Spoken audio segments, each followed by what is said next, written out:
I'm Max Clark. I talk about some things I see when negotiating contracts and mistakes that people make. So the first thing to talk about is why contracts matter.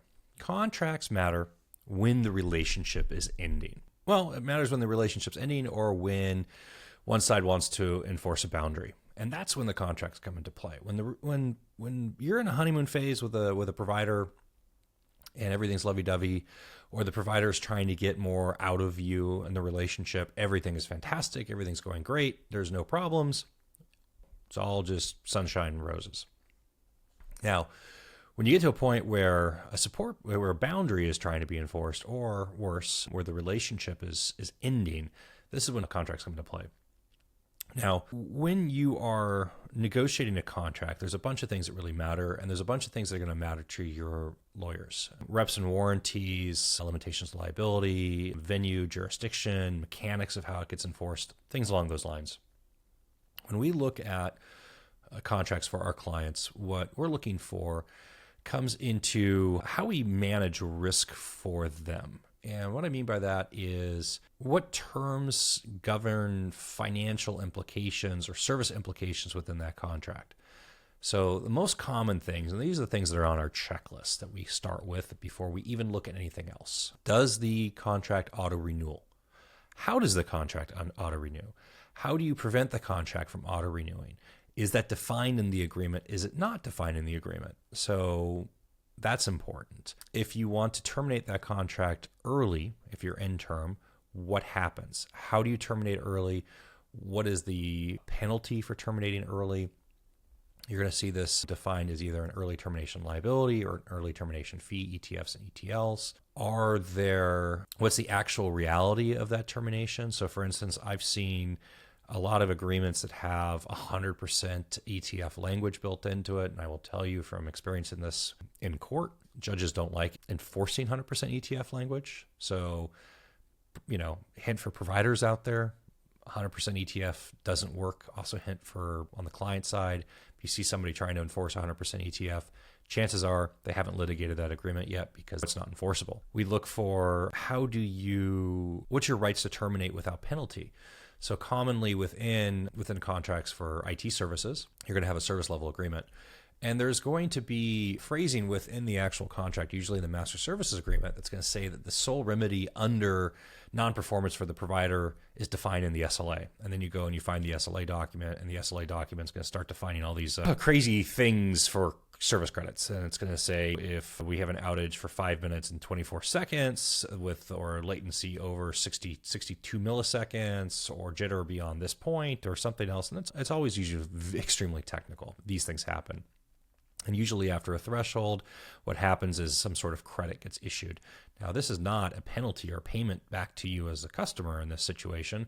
It is a credit on a future invoice. And oh, by the way, pay really close attention to this. What is the SLA enforcement mechanism, and how do you actually request an SLA credit in the first place?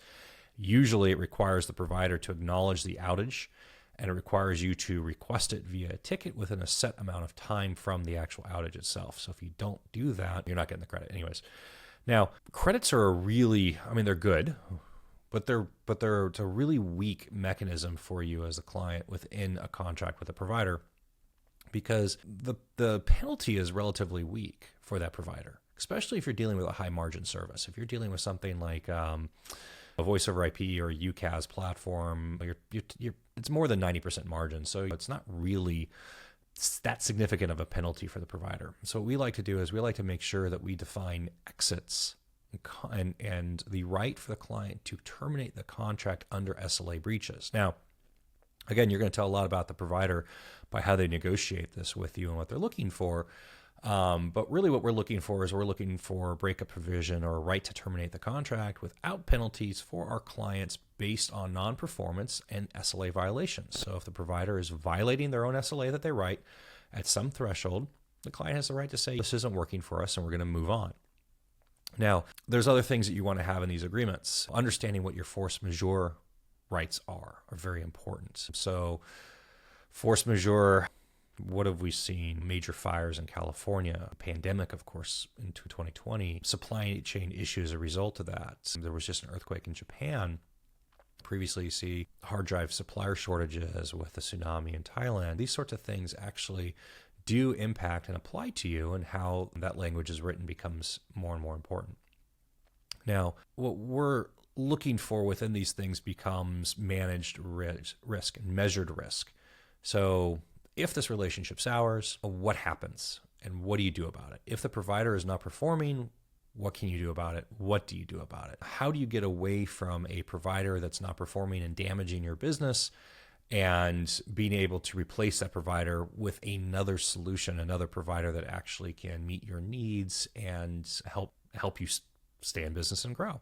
So I've seen a lot of time spent in contract negotiations where lawyers are focused on arguing what word is used and what section, what semicolon or comma exist where. And these become important measures if you start talking about the technical implications of enforcing that contract and how that contract is supposed to read. There's a pretty famous case with, I believe it was a dairy farm, and how they were classifying their drivers and do they qualify for overtime or not. And this came down, I mean, the judgment came down to a comma where the comma was placed. So very important, yes. The way I look at it and think about it is you do not want to get to a point where you're fighting over where a comma is in your contract. If you're litigating that contract, you just want the right to say, thank you very much, this didn't work out, and move on with your life.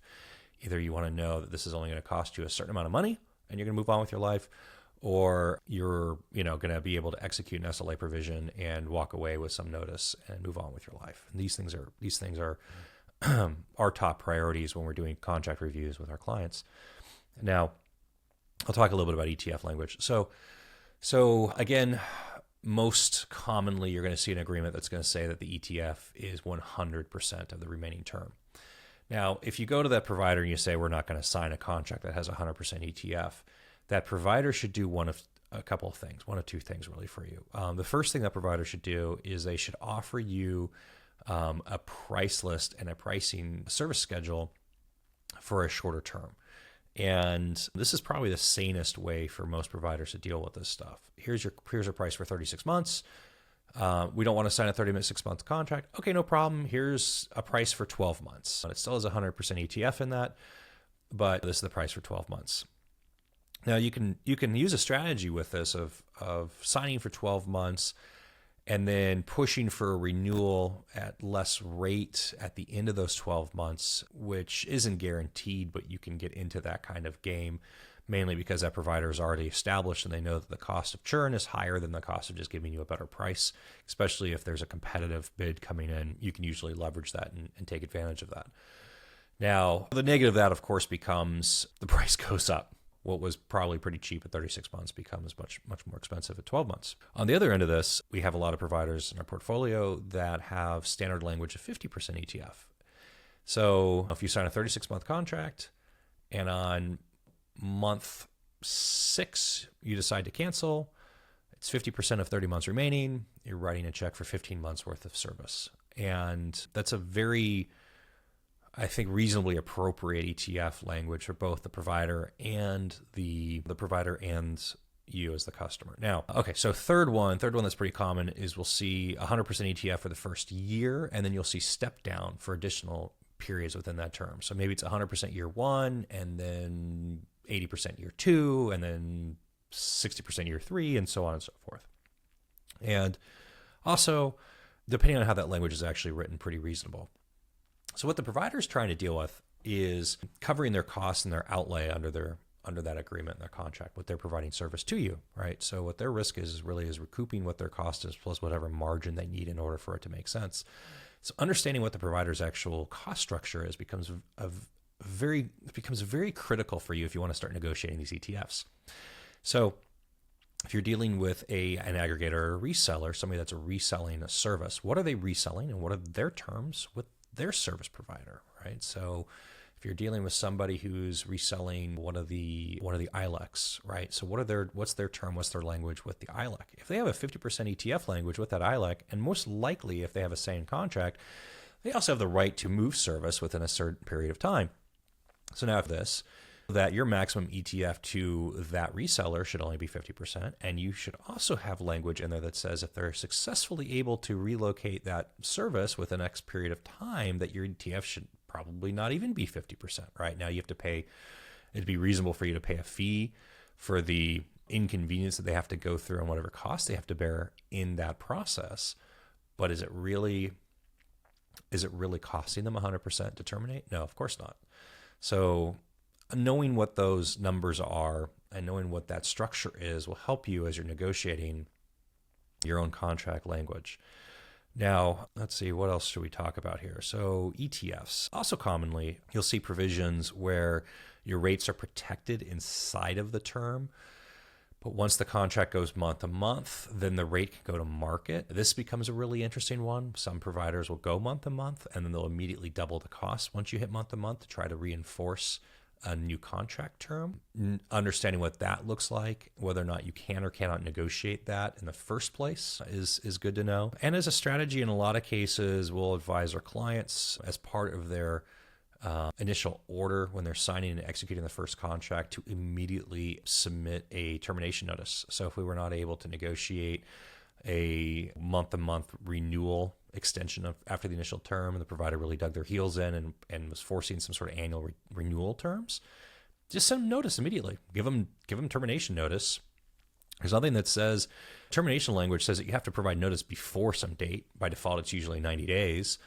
Doesn't say that you can't, that it has to be within a certain range. So you sign a 36-month contract, your termination notice has to be sent before month 3, 90 days beforehand. Why not send it month 36? Hey, we're just giving this there up front, so that way we don't have this issue down the road, and we look forward to working together and making sure that we renew. I mean, it's not even costly to do it that way. It's great. Absolutely do that. Just remember that your contract is terminating out. Now, this becomes really interesting. So paying attention to what your renewal terms are and when your contracts come up. By the way, I've only seen this with one provider, and it was the most amazingly hostile activity from a provider that we've seen, where this company was looking at evaluating whether or not they were going to continue to renew the service. They asked the provider to terminate the auto renewal and go month to month with them. And the provider came back and said, no, if you terminate with us, the service is over on this date and we're shutting you down. And the company did not give themselves enough time to deal and look at an alternate, which that incumbent provider knew. And they were forced into an auto renew for another year. That provider maintained that customer for another year. And that customer then, of course, was spent that next year to make sure that they were ready to migrate off and terminate that contract. And we'll never use that provider ever again for the rest of eternity. So short-term wins for long-term losses, right? It's one of those win the battle but lose the wars kind of things. Now, there's reasonable. So going back to this earlier statement I made about risk and financial risk, right? If you are negotiating a contract that has a monthly service cost of $500 and it's a 36-month contract, and so you're dealing with a $6,000 a year expense with an $18,000 total liability under that contract, do not spend $25,000 negotiating terms in that contract, right? Like if I had $1 for every time I've seen this, it is just, there's a certain point where what you're negotiating just isn't worth it anymore. Now, if you're negotiating a master services agreement and you intend to grow that service from $5,000 to $50,000 or $500,000, then it makes sense to negotiate that.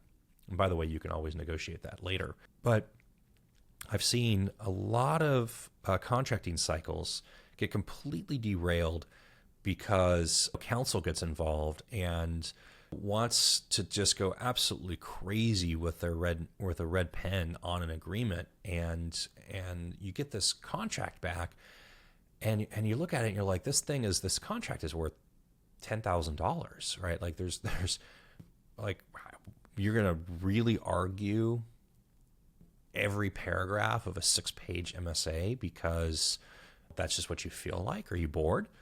And usually in those cases, the providers will just say no. And again, a lot of providers will not negotiate contracts under certain dollar values because it's not worth it to them, especially if they have reasonable mutual language in their agreement and they know it. And this is when you go back to what is really important to you and what do you care about in that agreement to protect yourself, and what does that really look like? Almost every provider is going to have the same limitations of liability, right? Their liability is limited to the total dollar amount that you've paid them in some period of time.